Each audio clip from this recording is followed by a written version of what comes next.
शरीराची वासना भागवण्यासाठी ती अविवाहित महिला एवढ्या खालच्या थरावर जाईल कोणी विचारही करू शकत नाही।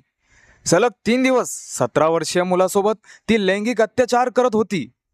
नक्कीच मन विचलित करणारी ही घटना आहे।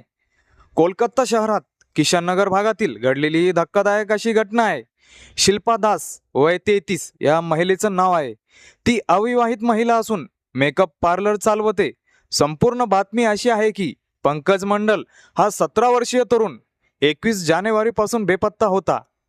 दुसऱ्या दिवशीही त्याचा पत्ता लागला नाही। या कारणाने तिचे वडील हिमांशु मंडल यांनी बेपत्ता झाल्याची पोलीस स्टेशनला कंप्लेंट देखील केली होती।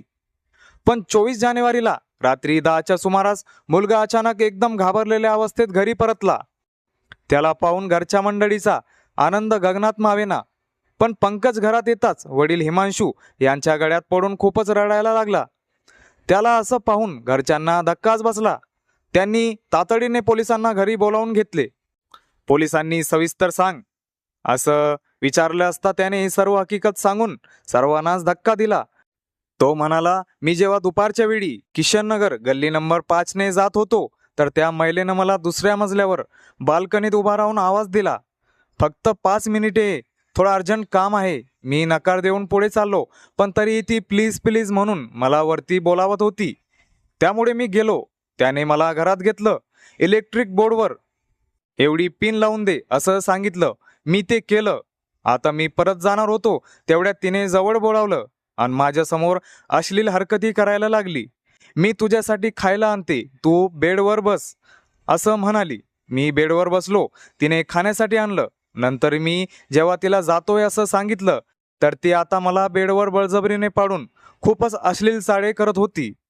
त्याच्या अशा करण्याने सुरुवातीला मलाही बरं वाटलं। मी पण तिच्यासोबत संबंध केला। पण नंतर मी बाहेर पडून जाण्याचा प्रयत्न करत होतो तर प्रेमळ बोलून तिने आधी माझा एक हात बांधला।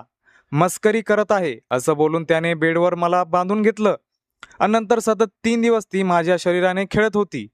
मला वेळेवर जेवण पाणी देऊन दिवसात कमीत कमी 3 ते 4 वेळा ती माझ्यासोबत बळजबरीने शारीरिक संबंध करायला लावायची। पण 24 जानेवारीला तिने माझ्या तोंडाला चांगला टेप मारून कोंडून घेतलं व घराबाहेर गेली। मी सोडण्याचा खूप प्रयत्न केला। माझ्या एक हाताला बांधलेला सोडवण्याचा प्रयत्न केला। माझा एक हात मोकळा झाला। त्यानंतर पायावर बांधलेलं खोललं। पाठीमागच्या दरवाज्यावर गॅलरी होती, त्याला चिटकूनच झाड होता। त्या झाडावरनं खाली उतरलो तर हे ऐकून अनेकांच्या अंगाला काटा आला। पोलिसांनी विलंब न करता त्याला गाडीत बसून घरचा पत्ता दाखवण्यास नेलं। आरोपी शिल्पाच्या घरात जाऊन पाहिलं तर घर बाहेरून लॉक होता। पोलिसांना संशय आला। प्रमोदच्या सुटकेने घाबरून ती नक्कीच पसार झाली। पोलिसांनी विविध ठिकाणी सापळे रचत तिचा पाठलाग केला।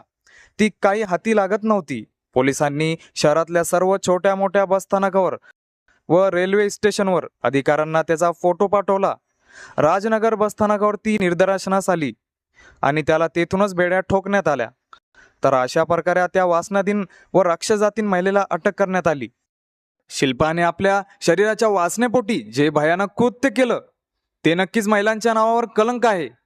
तो अल्पवयीन मुलगा म्हटला, ती दिवसातून 3 ते 4 वेळा मला बळजबरीने मूडमध्ये आणून संबंध करायला लावायची। ती नक्कीच शरीराच्या वासनेने अक्षरच बुडालेली होती। तर अशा धक्कादायक घटनेबद्दल तुमचं काय मत कमेंट करून नक्कीच सांगा। चॅनलवर नवीन असाल तर लाईक आणि सबस्क्राईब नक्कीच करा।